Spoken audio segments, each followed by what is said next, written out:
ವೀಕ್ಷಕರೇ, ಭಾರತದ ಅತ್ಯಂತ ವಿಫಲ ರಾಜಕೀಯ ನಾಯಕ ಯಾರು ಅಂತ ಕೇಳ್ತೀರಾ? ಅದು ರಾಹುಲ್ ಗಾಂಧಿ. ರಾಹುಲ್ ಗಾಂಧಿಯವರ ಅಭಿಮಾನಿಗಳಿಗೆ ಸಂತೋಷ ತರುವ ಮಾತು ಇದಲ್ಲ, ಆದ್ರೂ ಇದು ಸತ್ಯ. ಭಾರತದ ಅತ್ಯಂತ ಪ್ರಾಮಾಣಿಕ ರಾಜಕಾರಣಿ ಯಾರು ಅಂತ ಹೇಳ್ತೀರಾ? ಅದು ಕೂಡ ರಾಹುಲ್ ಗಾಂಧಿ. ಈ ಮಾತನ್ನು ಕೇವಲ ಸುಮ್ಮನೆ ಹೇಳ್ತಾ ಇಲ್ಲ, ಅವರ ಜನಪ್ರಿಯತೆಯ ರೇಟಿಂಗ್ ಹೀಗಿದೆ. ವೀಕ್ಷಕರೇ ನೋಡಿ, ದಿಲ್ಲಿಯಲ್ಲಿ ನಡೆದ ಒಬಿಸಿಗಳ ಮಹಾ ಸಮ್ಮೇಳನದಲ್ಲಿ 2005ರಿಂದ ನಾನು ರಾಜಕೀಯದಲ್ಲಿದ್ದೇನೆ. ಒಬಿಸಿಗಳನ್ನು ಅವರ ಕಷ್ಟವನ್ನು ಅರ್ಥ ಮಾಡಿಕೊಳ್ಳಲು ನನ್ನಿಂದ ಸಾಧ್ಯವಾಗಿಲ್ಲ ಎಂದು ರಾಹುಲ್ ಗಾಂಧಿ ವಿಷಾದ ಸೂಚಿಸಿದ್ದಾರೆ. ಇದೇ ಸಮ್ಮೇಳನದಲ್ಲಿ ಕಾಂಗ್ರೆಸ್ನ ಅಧ್ಯಕ್ಷ ಮಲ್ಲಿಕಾರ್ಜುನ ಖರ್ಗೆಯವರು ರಾಹುಲ್ ಉನ್ನತ ಕುಲದವರಾಗಿದ್ರೂ ಕೂಡ ಹೋರಾಟವನ್ನು ನಡೆಸುತ್ತಿದ್ದಾರೆ ಎಂದು ಹೇಳಿದರು. ಈಗ ಏನಾಗಿದೆ ಅಂದರೆ, ಇವತ್ತಿನ ರಾಜಕಾರಣಿಗಳು ಎಲ್ಲವನ್ನೂ ತಿಳಿದವರು ಎಂದು ವರ್ತಿಸ್ತಾರೆ, ಎಲ್ಲದರಲ್ಲೂ ತಮ್ಮ ನಿಯಂತ್ರಣ ಇರಬೇಕು ಅಂತ ವರ್ತಿಸ್ತಾರೆ. ಅಂತವರಿಂದ ರಾಹುಲ್ ಗಾಂಧಿ ನಿಜಕ್ಕೂ ಭಿನ್ನವಾಗಿದ್ದಾರೆ. ಅವರು ಪ್ರಾಮಾಣಿಕರೆಂಬುದಕ್ಕೆ ನೀವು ಈ ತಪ್ಪೊಪ್ಪಿಗೆಯನ್ನು ಸಾಕ್ಷ್ಯವಾಗಿ ತೆಗೆದುಕೊಳ್ಳಬಹುದು. ರಾಹುಲ್ ಗಾಂಧಿ ಅವರಲ್ಲಿ ಹೋರಾಟ ಇದೆ, ಸಾಮಾಜಿಕ ನ್ಯಾಯ ಸಿಗಬೇಕು ಎಂದಿದೆ, ಬಡವರ ಉದ್ಧಾರ ಅವರ ಕನಸು ಆಗಿದೆ, ಹೋರಾಟ ಆಗಿದೆ, ನ್ಯಾಯಕ್ಕಾಗಿ ಧ್ವನಿಯನ್ನು ಎತ್ತುತ್ತಿದ್ದಾರೆ. ಆದರೆ ಅವೆಲ್ಲ ಇದ್ದೂ ಕೂಡ ಕಾಂಗ್ರೆಸ್ ಯಾಕೆ ಅಧಿಕಾರಕ್ಕೆ ಮಾಡುತ್ತಿಲ್ಲ? ಈ ಪ್ರಶ್ನೆಯನ್ನು ನೀವು ಕಾಂಗ್ರೆಸ್ನ ಅಧ್ಯಕ್ಷ ಮಲ್ಲಿಕಾರ್ಜುನ ಖರ್ಗೆ ಅವರಲ್ಲಿ ಕೇಳಬಹುದು. ಹೋರಾಟಗಳು ದೊಡ್ಡ ಶಬ್ದವಾಗಿ ಯಾವತ್ತಿನಿಂದ ಕೇಳುತ್ತಾ ಬಂದಿದೆ. ಕಳೆದ ಬಿಹಾರದ ವಿಧಾನಸಭಾ ಚುನಾವಣೆಯ ವೇಳೆ, ಆನಂತರ ನಡೆದ ಲೋಕಸಭಾ ಚುನಾವಣೆಯ ವೇಳೆ ಒಬಿಸಿಗಳ ಕುರಿತು, ಅವರು ಹಕ್ಕು ವಂಚಿತರಾಗಿರುವುದರ ಕುರಿತು, ಅವರಿಗೆ ನ್ಯಾಯ ನೀಡಬೇಕು ಎನ್ನುವುದರ ಕುರಿತು ರಾಹುಲ್ ಗಾಂಧಿ ಸಹಿತ ಹಲವರು ಮಾತುಗಳನ್ನಾಡಿದರು. ರಾಹುಲ್ರ ಈ ಹೋರಾಟ ಎಷ್ಟು ತೀವ್ರವಾಗಿತ್ತೆಂದರೆ, ಪ್ರಧಾನಿ ಮೋದಿಗೆ ತಾನೂ ಒಬ್ಬ ಒಬಿಸಿ ವ್ಯಕ್ತಿ ಎಂದು ಹೇಳುವಂತ ಅನಿವಾರ್ಯತೆ ಸೃಷ್ಟಿಯಾಯಿತು. ಬಿಜೆಪಿ ನೇತೃತ್ವದ ಕೇಂದ್ರ ಸರ್ಕಾರಕ್ಕೆ ಜಾತಿ ಜನಗಣತಿ ಘೋಷಿಸುವುದು ಕೂಡ ಅನಿವಾರ್ಯವಾಯಿತು. ಇದರಿಂದ ದೇಶಕ್ಕಾಗ್ಲಿ, ಜನಸಾಮಾನ್ಯರಿಗಾಗ್ಲಿ, ಒಬಿಸಿಗಳಿಗಾಗ್ಲಿ ಏನು ಪ್ರಯೋಜನ ಆಯಿತು? ಮಲ್ಲಿಕಾರ್ಜುನ ಖರ್ಗೆಯವರು ಹೇಳಿದ ಮಾತನ್ನೇ ನಾವು ಪುನರುಚ್ಚರಿಸುವುದಾದರೆ, ನರೇಂದ್ರ ಮೋದಿ ಅವರು ಗುಜರಾತಿನಲ್ಲಿ ಮುಖ್ಯಮಂತ್ರಿಯಾಗಿದ್ದಾಗ ಮೋದಿ ಸಮುದಾಯವನ್ನು ಒಬಿಸಿಯ ಪಟ್ಟಿಗೆ ಸೇರಿಸಿದ್ರು. ಆಗಿದ್ದೆಂದ್ರೆ ಮೋದಿ ವಿಭಾಗಕ್ಕೆ ಒಬಿಸಿ ಪಟ್ಟಿಗೆ ಸೇರುವುದು ಮೋದಿ ವಿಭಾಗ ಲಾಭವನ್ನು ಹೊಡೆಯಿತು. ಭಾರತದ ಇನ್ನಿತರ ಒಬಿಸಿ ವಿಭಾಗಗಳಿಗೆ ಯಾವ ಪ್ರಯೋಜನವೂ ಆಗಲಿಲ್ಲ. 1980 ಮಂಡಲ್ ಆಯೋಗ ಶಿಕ್ಷಣ ಸಂಸ್ಥೆಗಳಲ್ಲಿ, ಸರ್ಕಾರಿ ಉದ್ಯೋಗಗಳಲ್ಲಿ ಇವರಿಗೆ 27% ಮೀಸಲಾತಿಯನ್ನು ನೀಡಬೇಕೆಂದು ಶಿಫಾರಸು ಮಾಡಿತು. ಒಬಿಸಿಗಳ ಲೆಕ್ಕವನ್ನು ಮಂಡಲ್ ಆಯೋಗ ಎಲ್ಲಿಂದ ತೆಗೆದುಕೊಂಡಿತು ಅಂದ್ರೆ, 1931ರಲ್ಲಿ ಬ್ರಿಟಿಷ್ ಸರ್ಕಾರ ನಡೆಸಿದ ಜಾತಿ ಜನಗಣತಿಯ ಆಧಾರದಲ್ಲಿ ಅವರು ಭಾರತದಲ್ಲಿ 51% ಒಬಿಸಿಗಳಿದ್ದಾರೆ ಎಂದು ಹೇಳಿದ್ದು. ಅಂದರೆ ಒಬಿಸಿಗಳನ್ನು ಬ್ರಿಟಿಷರ ಹೊರತಾಗಿ ಯಾರು ಇಲ್ಲಿ ಲೆಕ್ಕ ಮಾಡಲಿಲ್ಲ.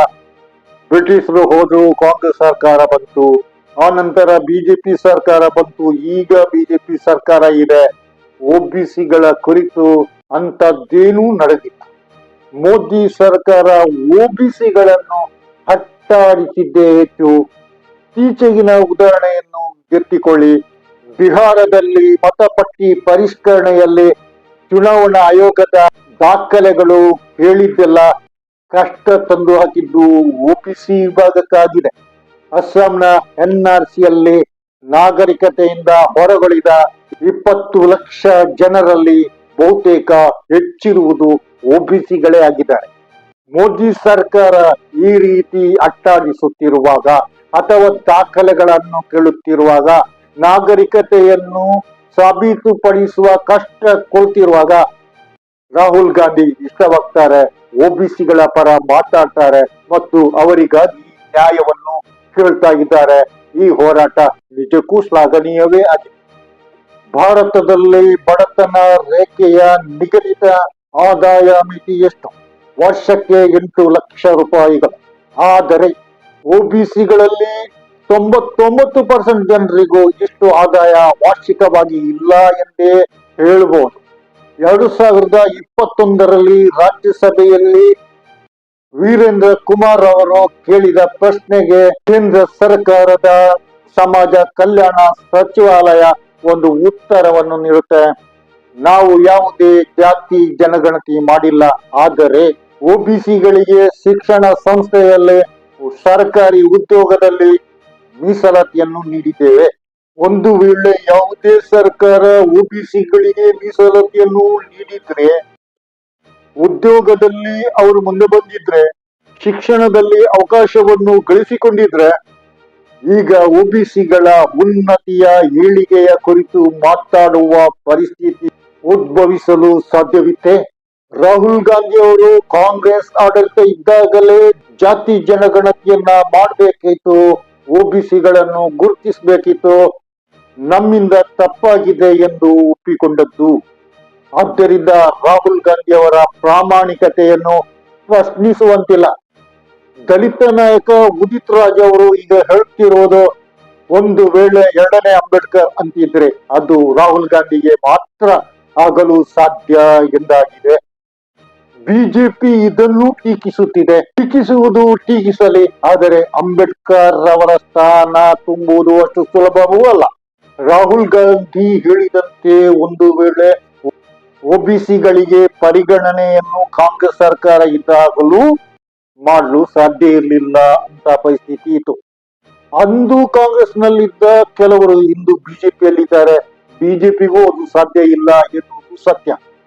ಆದ್ರೆ ಕರ್ನಾಟಕದಲ್ಲಿ ಕಾಂಗ್ರೆಸ್ ಸರ್ಕಾರ ಇದೆ, ಮುಖ್ಯಮಂತ್ರಿಯಾಗಿ ಸಿದ್ದರಾಮಯ್ಯ ಇದ್ದಾರೆ. 2 ಸಲ ಜಾತಿ ಜನಗಣತಿಗೆ ಆದೇಶ ಕೊಟ್ಟಿದ್ದಾರೆ. 2025ರ ಜಾತಿ ಜನಗಣತಿಯ ಲೆಕ್ಕ ಸರಿಯಾಗಿ ಆದ್ರೆ, ಅದು ಹೊರಬಂದ್ರೆ ಅವಕಾಶ ವಂಚಿತರ ಹಕ್ಕುಗಳು ನೀಡಲು ಸರ್ಕಾರಕ್ಕೆ ಸುಲಭವಾಗಬಹುದು, ಮನಸ್ಸಿದ್ರೆ ಮಾತ್ರ. ಜನಪರವಾಗಿ ಸ್ಪಂದಿಸುವ ಸಿದ್ದರಾಮಯ್ಯ ಅವರನ್ನು ಕುರ್ಚಿಯಿಂದ ಕೆಳಗಿಳಿಸಲು ಈಗ ಬಿಜೆಪಿ ಕಾಂಗ್ರೆಸ್ನೊಳಗೂ ತಂತ್ರಗಳು ನಡೀತಾ ಇವೆ. ಅದು ಇನ್ನೊಂದು ಚರ್ಚೆಯ ವಿಚಾರ, ಇಲ್ಲಿ ಬೇಡ. ರಾಹುಲ್ ಗಾಂಧಿ ಅವರು ಈ ದೇಶದ ಸಾಮಾನ್ಯ ಅತಿ ಸಾಮಾನ್ಯ ಜನರ ಕುರಿತು ಧ್ವನಿ ಎತ್ತುತ್ತಿದ್ದಾರೆ, ಸಂಸತ್ತಿನಲ್ಲಿ ಕೂಡ, ಸಂಸತ್ತಿನ ಹೊರಗೆ ಕೂಡ. ಆದ್ರೆ ಅದರಿಂದ ಏನು ಪ್ರಯೋಜನ ಆಗಿದೆ? ಅವರು ಹೋರಾಟಗಳನ್ನು ಕಟ್ಟುತ್ತಾರೆ, ಅದರಿಂದ ಈ ದೇಶಕ್ಕೆ ಏನು ಪ್ರಯೋಜನ ಆಗಿದೆ ಎನ್ನುವ ಪ್ರಶ್ನೆಯನ್ನು ಮುಂದಿಟ್ಟು ನಾವು ಹೇಳ್ಬೋದು. ರಾಹುಲ್ ಗಾಂಧಿ ಒಬ್ಬ ವಿಫಲ ರಾಜಕೀಯ ನಾಯಕ, ಜೊತೆಗೆ ಅವರು ಪ್ರಾಮಾಣಿಕ ರಾಜಕಾರಣಿ ಆಗಿದ್ದಾರೆ. ಕಳೆದ ಲೋಕಸಭಾ ಚುನಾವಣೆಯಲ್ಲಿ ಸ್ವಲ್ಪ ಸುಧಾರಿತ ಪ್ರದರ್ಶನವನ್ನೇನೋ ಕಾಂಗ್ರೆಸ್ ನೀಡಿತು. ಒಟ್ಟು ಲೋಕಸಭೆಯ 543 ಸೀಟುಗಳಲ್ಲಿ 100+ ಸೀಟುಗಳನ್ನು ಪಡೆದುಕೊಳ್ಳಲು ಅದಕ್ಕೆ ಸಾಧ್ಯವಾಯಿತು. ಆದರೆ ಅದರ ರಾಜಕೀಯ ತಂತ್ರಗಾರಿಕೆಯ ಕೊರತೆಯಿಂದ ಬಹುಮತ ಇಲ್ಲದಿದ್ದರೂ ಮೋದಿಯವರು ಇವತ್ತು ಸರ್ಕಾರ ರಚಿಸಿದ್ದಾರೆ. ಒಂದು ವೇಳೆ ಸರಿಯಾದ ಯೋಜನೆಯನ್ನು ಮಾಡಿದ್ದರೆ, ವಿಪಕ್ಷಗಳನ್ನು ಒಟ್ಟುಗೂಡಿಸಿ ಕರ್ಕೊಂಡು ಹೋಗಿದ್ರೆ ಇವತ್ತು ಕಾಂಗ್ರೆಸ್ ನೇತೃತ್ವದ ಸರ್ಕಾರ ಕೇಂದ್ರದಲ್ಲಿರ್ತಿತ್ತು.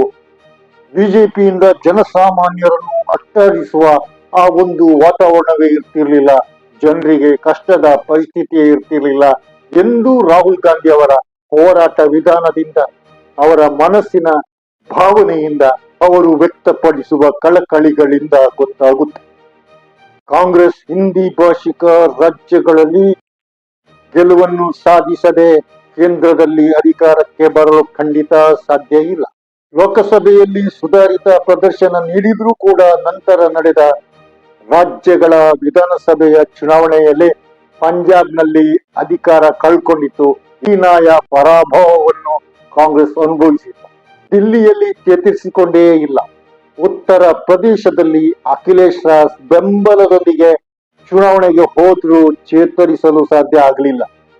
ಆದ್ದರಿಂದ ಕೇವಲ ಹೋರಾಟಗಳನ್ನು ಕಟ್ಟಿದರೆ ಸಾಲದು, ರಾಜಕೀಯ ತಂತ್ರಗಾರಿಕೆಯನ್ನು ಕೂಡ ಮಾಡಬೇಕಾಗುತ್ತೆ ಎನ್ನುವುದನ್ನ ಖರ್ಗೆ ಮತ್ತು ರಾಹುಲ್ ಗಾಂಧಿ ಅರ್ಥ ಮಾಡಿಕೊಳ್ಳುವುದು ಯಾವಾಗ? ಕಾಂಗ್ರೆಸ್ನ ಒಂದು ಆಡಳಿತ ಬರಬೇಕು, ಬಿಜೆಪಿ ಹೊರಟು ಹೋಗ್ಬೇಕು ಎನ್ನುವುದು ಬಿಜೆಪಿಯ ನೀತಿಗಳಿಂದ ನೊಂದ ಜನರು ಹತ್ತರೆದು ಕಾಯುತ್ತಿದ್ದಾರೆ. ಆದರೆ ಅಲ್ಲಿಗೆ ತಲುಪಲು ರಾಹುಲ್ ಗಾಂಧಿಯಿಂದಲೂ ಸಾಧ್ಯವಾಗ್ತಾ ಇಲ್ಲ, ಕಾಂಗ್ರೆಸ್ಸಿನಿಂದಲೂ ಸಾಧ್ಯವಾಗ್ತಿಲ್ಲ. ಇದು ರಾಹುಲ್ ಗಾಂಧಿ ಅವರನ್ನು ರಾಜಕೀಯವಾಗಿ ವಿಫಲ ನಾಯಕನ ಸ್ಥಾನದಲ್ಲಿ ಕೂರಿಸಿದೆ. ಕಾಂಗ್ರೆಸ್ಸಿಗೆ ಬೇಕಾದ್ದು ರಾಜಕೀಯ ತಂತ್ರಗಾರಿಕೆ. ನಿಜವಾದ ಹೋರಾಟವನ್ನದು ಕಟ್ಟಿದ್ರೂ ಕೂಡ ಮತವನ್ನಾಗಿ ಬದಲಾಯಿಸಿ ಅಧಿಕಾರದಲ್ಲಿ ಕೂರಲು ಅದಕ್ಕೆ ಸಾಧ್ಯವೇ ಆಗಿಲ್ಲ. ಎಂದು ಬಿಜೆಪಿ ಅಧಿಕಾರದಿಂದ ಕೆಳಗಿಳಿಯುತ್ತೆ ಎಂದು ಕಾಯುತ್ತಿರುವವರಿಗೆ ಪರ್ಯಾಯ ಶಕ್ತಿಯಾಗಿ ಕಾಂಗ್ರೆಸ್ ಎದ್ದು ನಿಂತಿದೆ. ವೀಕ್ಷಕರೇ, ನಿಮ್ಮ ಅಭಿಪ್ರಾಯ ತಿಳಿಸಿ. ಈ ಹೊತ್ತಿನ ಚರ್ಚೆ ಇಷ್ಟೇ. ಇನ್ನೊಂದು ಕಾರ್ಯಕ್ರಮದೊಂದಿಗೆ ಇನ್ನೊಮ್ಮೆ ನಿಮ್ಮ ಮುಂದೆ ಬರುತ್ತೇನೆ. ನಾನು ಅರಫಾ ಮಂಚಿ. ಜೈ ಹಿಂದ್.